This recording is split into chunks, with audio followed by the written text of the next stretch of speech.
দিনাজপুরে তাপমাত্রা কমে আসার কারণে শীতের তীব্রতা বাড়ছে। দুর্ভোগ বেড়েছে খেটে খাওয়া মানুষের। সোমবার দিনাজপুরে ছিল দেশের সর্বনিম্ন তাপমাত্রা 13.2 ডিগ্রি সেলসিয়াস। বিস্তারিত জানাতে সহকর্মী গোলাম নবী দুলাল রয়েছেন শহরের হাসপাতাল মোড় এলাকায়। সরাসরি যাচ্ছে তার কাছে। 2 দিন থেকে দিনাজপুরে শীতের তীব্রতাটা কিন্তু বেড়েছে। গতকাল দেশের সর্বনিম্ন তাপমাত্রা কিন্তু দিনাজপুরে ছিল 13.2 ডিগ্রি সেলসিয়াস এবং বাতাসের যে আর্দ্রতা সেটা ছিল 94%।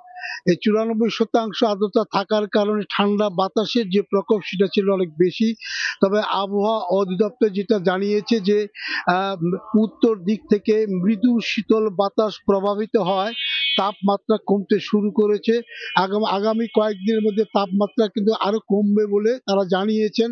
তবে এই মুহূর্তে দিনাজপুরে যে শীতের যে তীব্রতা আমরা দেখছি যে সন্ধ্যা থেকে শুরু হয় এবং সকাল 7:30-8টা পর্যন্ত এই শীতের তীব্রতা কিন্তু প্রচন্ডভাবে অনুভূত হয় এবং বাতাসের, যদিও হিমেল বাতাস এখনো না হলেও মৃদু হিমেল বাতাসের তীব্রতা আমরা লক্ষ্য করছি।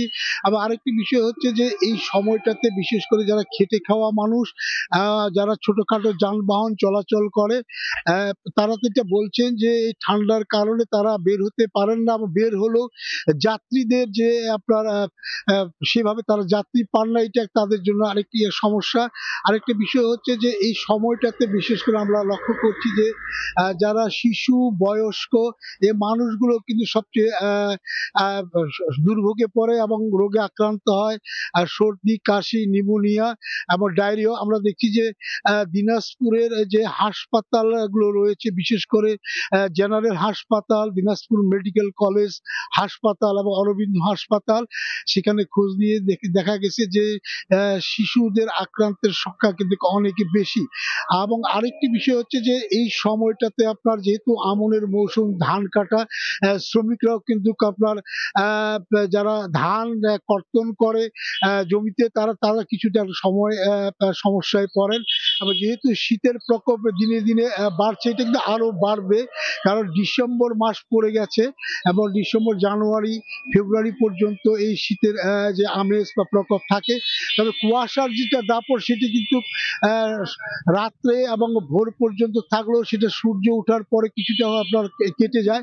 কিন্তু গতকাল আমরা দেখেছি যে সকাল 9টা পর্যন্ত আমরা কিন্তু সূর্যের দেখা মেলেনি। আজকেও দেখছি যে কিছুটা হলে তারা একই মুহূর্তে বাতাসের তীব্রতা রয়েছে এবং মানুষজন কিন্তু বের হচ্ছে সকালবেলায়। আমরা যারা প্রাতঃভ্রমণে বের হয় এবং খেটে খাওয়া মানুষ, যাদের উৎপাদিত পণ্য নিয়ে তারা বাজারে আসছেন এবং অনেক যানবাহনকে আমরা লাইট জ্বালিয়ে চলাচল করতে আমরা দেখছি।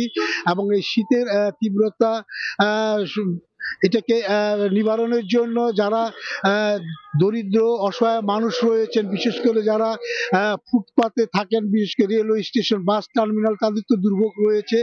এবং জেলা প্রশাসনের সঙ্গে আমরা কথা বলেছিলাম, তারা যেটা জানিয়েছেন যে দিনাজপুরের যে 13টি উপজেলা রয়েছে সেখানে মানুষের যে অসহায় মানুষের শীত নিবারণের জন্য যে কম্বল বা শীত বস্ত্র তারা কিন্তু অনেক আগে দিয়েছেন।